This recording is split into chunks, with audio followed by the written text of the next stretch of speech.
Assalamualaikum warahmatullahi wabarakatuh. Semangat pagi sahabat semuanya. Bersama saya Wiwit Abe di acara Lu Lagi, Lupa Lagi, Belajar Lagi.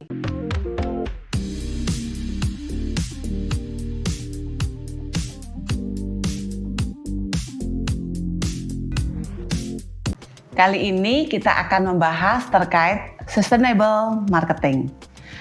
Sustainable marketing adalah filosofi untuk memenuhi kebutuhan semua pemangku kepentingan termasuk pelanggan dengan tidak mengabaikan kebutuhan generasi yang akan datang.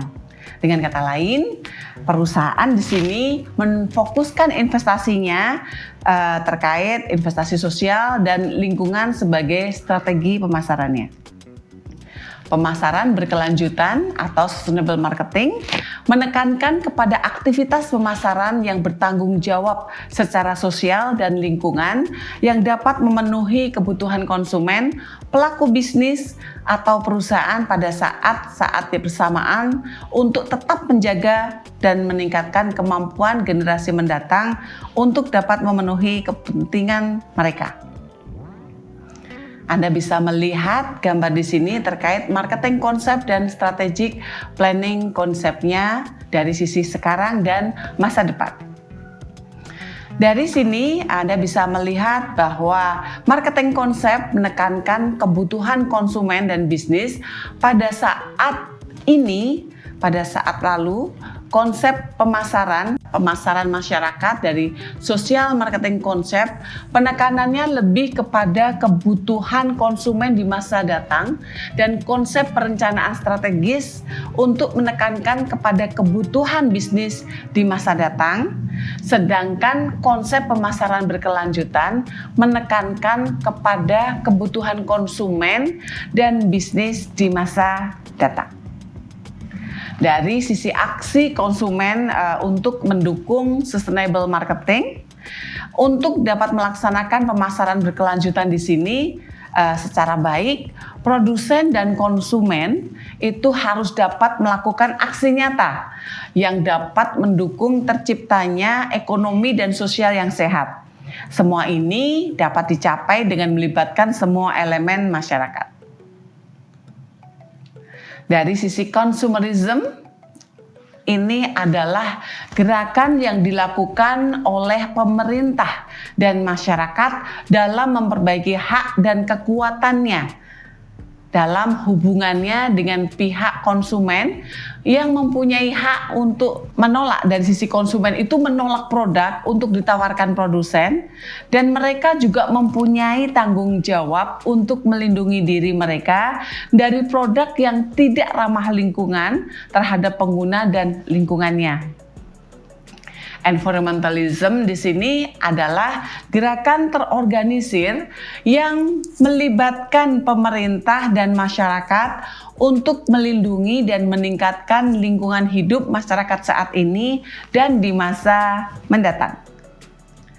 Hal ini sudah banyak dilakukan di masyarakat dengan adanya gerakan diet kantong plastik, dengan cara membawa kantong belanja pribadi, botol minum sendiri, serta membeli produk-produk yang dihasilkan dari produsen yang berproduksi ramah lingkungan seperti produk-produk organik. Sebagai contoh perusahaan di sini, saya memberikan contoh adalah Starbucks. Starbucks di sini menerapkan strategi yang terkait sustainable marketing. Perusahaan ini dimulai sejak 2004 dengan menggunakan cangkir, serbet, kantong kertas yang dapat didaur ulang di gerai-gerai Starbucks. Walaupun saat itu kebijakan tanggung jawab sosial perusahaan Starbucks sudah diterapkan, tetapi belum menjadi sebagai strategi pemasaran. Dari tindakan ini meningkatkan kesadaran konsumen di tahun 2008 ketika perusahaan meluncurkan situs web interaktifnya. Di dalamnya termasuk laporan tentang upaya penyelamatan lingkungan, kemudian keberlanjutan mereka yang meningkatkan minat konsumennya.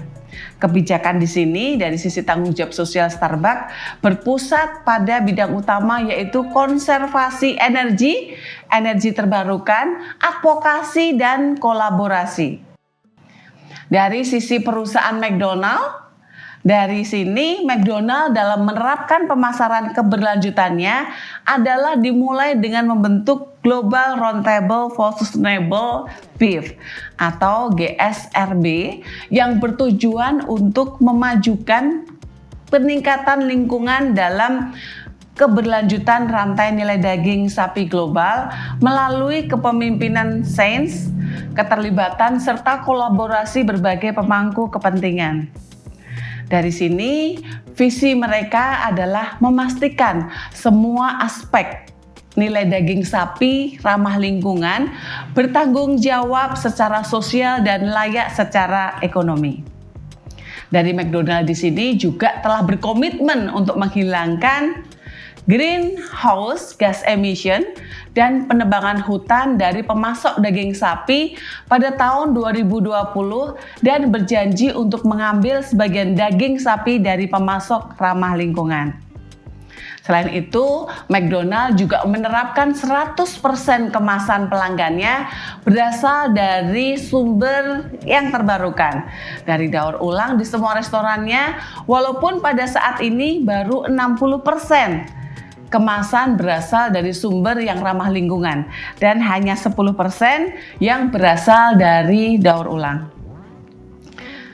Berikutnya adalah contoh dari Teh Sosro. PT Sinar Sosro di sini ini adalah perusahaan yang sudah menerapkan ramah lingkungan yang tidak hanya perusahaan-perusahaan yang berasal dari luar negeri, perusahaan asal Indonesia juga banyak yang sudah menerapkan ramah lingkungannya. Misalnya PT Sinar Sosro ini.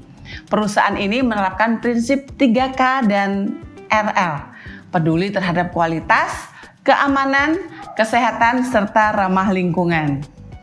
Sekian materi dari saya terkait sustainable marketing. Ikuti terus channel Wiwit AB. Jangan lupa like, komen, dan subscribe untuk perbaikan video-video berikutnya. Terima kasih. Wassalamualaikum warahmatullahi wabarakatuh.